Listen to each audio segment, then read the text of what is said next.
So, question from Natalia. What if I don't have a specific audience preference? Like, I don't mind whether they're a student, a mom, or a retiree. Well, that's perfectly okay. I mean, just because you are marketing for a specific audience doesn't mean that's the only people that you will attract. And you don't have to create all of your content around your avatar. You can create content that's general, of course. And then what I meant by a specific audience was that there's riches and niches. So riches can mean anything to anybody. It can mean money. It can mean value in your people, quality people.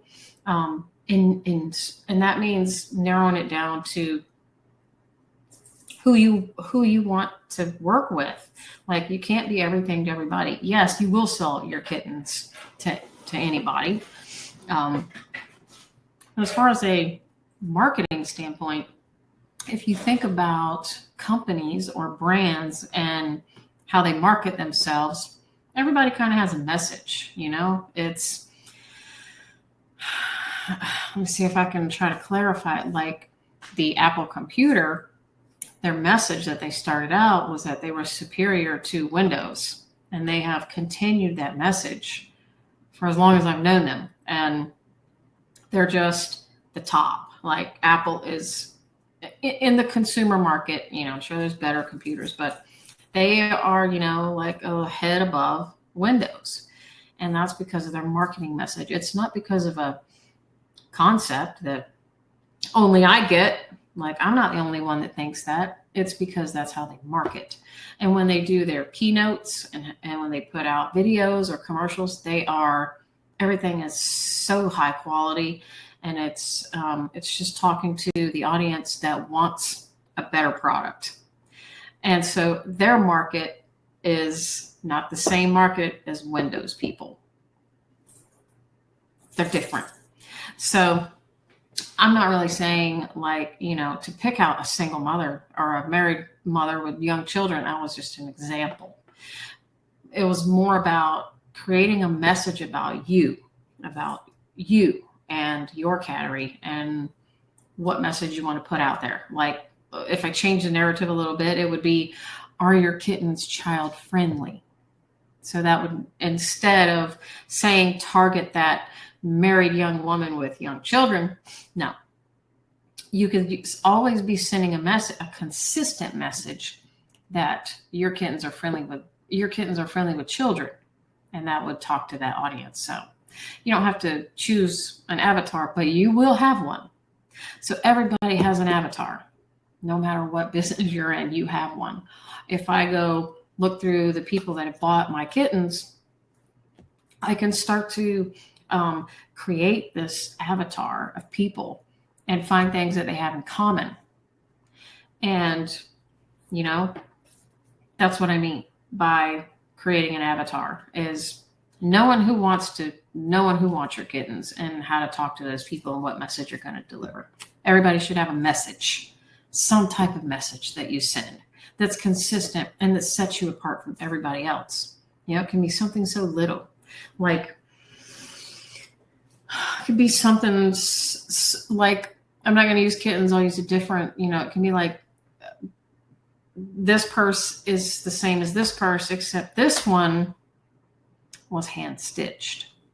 So that's a different message. And I'm like, oh, okay, well, you put a little bit more time into that. I like that better. I like a hand stitched handbag over a assembly line handbag. So you're talking to me because that's what I prefer. So that's a message. You could deliver a message that your kittens are socialized 10 hours a day, or they eat dinner with you, or, just thinking of little things, and somebody would be like, I want one of them. I want one of them kittens, just because of something that's very small you said. Okay, hope that helped. Okay, another from Mackenzie. I know you said you don't cover Google Ads, but do you think pay-per-click is worth it, or how would you utilize pay-per-click? So pay-per-click and I would be referring to Google Ads specifically. Facebook has pay-per-click also, but I other than boosting the post and like trying to get new followers and sending them to your website, that's worth it to me. Yes, that's worth it. I am a firm believer in spending money on marketing. I 100% advocate for money out will return money in if done the right way. So yes, pay-per-click advertising is definitely worth it. The challenge is it's not easy, and the platforms don't care about your money. So if you don't really know what you're doing, they'll spend your budget up and you won't get any results. So you really have to, again, like SEO, you have to take the time to learn how to do pay-per-click advertising. I have some ads running on Google Ads right now, not for my Cattery, but for Cat Breeder Sensei. And, I got to constantly monitor them and see what's my click-through rate, what's my conversion rate of people coming to the website, how much is costing me, how much is a click costing me, is this reasonable, what's the value of a customer, all those types of things. So, you have to know your numbers. And if you're already losing money on your Cattery, well, that sucks and you shouldn't be. That means kittens are too cheap, and you should take the business management course to learn how to increase your price and make a profit. And then you can spend money on marketing. All right, question from Carrie. How do we alt tag when there are photos of available kittens? So multiple similar photos. Okay, so that's a great question. And since you have to have a separate or unique alt tag for each photo, let's say you have 4 photos of 30-06. That's one of Mallory's new kittens that I love. Mallory, I love 30-06. Okay, so you got a picture of 30-06. Her name's too hard. Let's use Mockingbird. So we got 4 pictures of Mockingbird. We got to alt tag them. And they're all taken on the same day, and they all kind of look the same. So my first picture, I'm going to alt tag like this. Mockingbird, because it is a picture of Mockingbird. Tortie, Maine Coon kitten, 4 weeks old, standing. My next one might be baby Maine Coon kitten, calico, meowing. Okay. Third picture might be female Maine Coon kitten, black, white, red. Okay. Fourth one, pedigree Maine Coon kitten, 4 weeks old, adorable. Okay. So I've described Mockingbird 4 different times. I've used alt tags. It's all relevant to what it describes the picture. I'm not making things up and keyword stuffing, but each one is unique. So that's how you would do multiple photos. Okay, Amanda, you said you can see how Google ranks you on keywords. How rare do you find that? Let me make a little note and I'll show you that when we start. Keyword rankings. I will open a website and show you how to see where you're ranking on Google. Jennifer says, best way to create video with animated graphics. I'm going to show you that. We'll get in there. A question from Kayla. With Facebook, I've spent the money, and after a week, then Facebook says it's against standards. How are you supposed to do this without that? Okay, so I don't know what your Facebook ad said. I don't know if you triggered any keywords. I don't know if you were sending them to a website. So I would really have to look at the ad and see where the problem was or what got red flagged. Somebody could have red flagged you. Somebody that was just saw your ad, they could have reported it for some reason. Like, a lot of people do that. The adopt, don't shop people. So I'd really have to look at it and see what the problem was. Mallory and I have been running Facebook ads since 2010. So we're pretty familiar with, what causes them to take your ad down or red flag them. So if you want to send it to me, message, I'll look at it and see if I can tell what happened. All right, question from Gabby.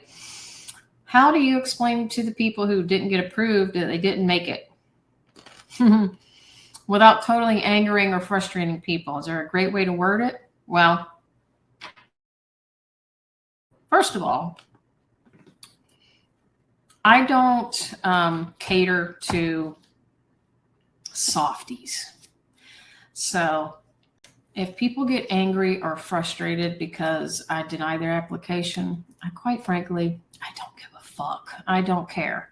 If they want to get mad, they can. If they want to cry, and drink hot cocoa and cry with their puppy, I don't care. That's their problem. So I don't try to tiptoe around the fact that they got denied. But what I do is I have an email template that automatically, so this goes back to my business management course of how I use this. I have a whole CRM that manages all these people. But when I'm looking at someone's application, if it's denied, I'm looking at them like, okay, you're denied. Then I go up to the status and I mark them as denied. It automatically, and I put a reason. So I've got a little drop down box of the reasons why we deny people. It automatically sends the email and says, I'm sorry, excuse me, your application was denied. And here's the reason. And then the reason is injected in there because it pulled it in from my CRM.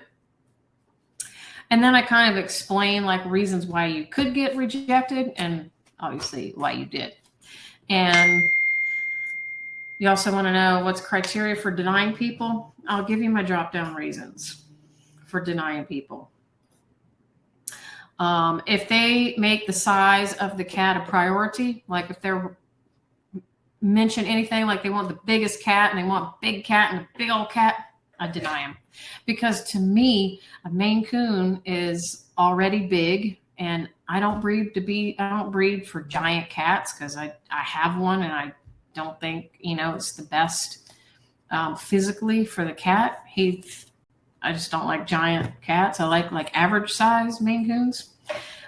So if they make that the priority and they really want a big old cat, then I know it's crazy, but I'll just deny them.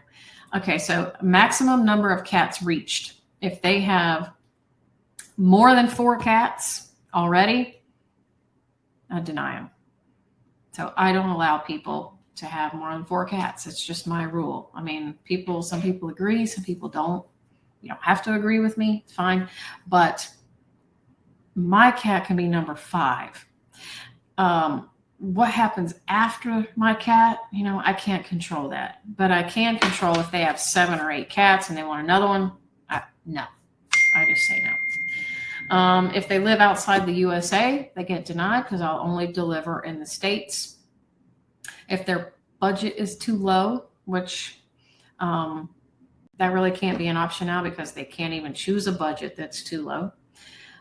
If they don't provide all of the information on the application that I ask for, we'll deny them. But that email will just say, hey, we're missing some information. Can you just reply and give it to us, or we can't continue. Vet references, ages of people that live in the house, how many, if their pets are spayed or neutered. If they're not spayed or neutered, then I want to know why, why you haven't done that. I see dogs are more commonly not spayed and neutered. They wait till they're older. So I understand that. If they rent a property and they did not give me their lease agreement and they will not give it to me, then we deny them because I want to make sure that their lease agreement allows for pets. And if they have 2 pets already and it only allows for 2 and they're trying to get a 3rd one, that's the ones that you see that say, I'm moving and I can't take my cat. They get denied. If they intend to declaw the cat, and we get a lot of people that say, yes, I'm going to declaw the cat, and I deny them, even though I send them right there on the application. I'm like, if you are unsure, read this article. It's like how totally against declawing I am, and they still say yes, they get denied. Or if they say, these are lots of reasons. These are all automatic denials too, like no reconsideration. The cat's going to free roam outdoors without being on a harness or in an enclosure, denied. Or if they have pets not spayed or neutered over 6 months old, that's not an automatic denial, but we do want to know why. Like, is there a medical condition? Is there, why? Why haven't you spayed or neutered this animal? So those are the reasons that we automatically deny or practically deny.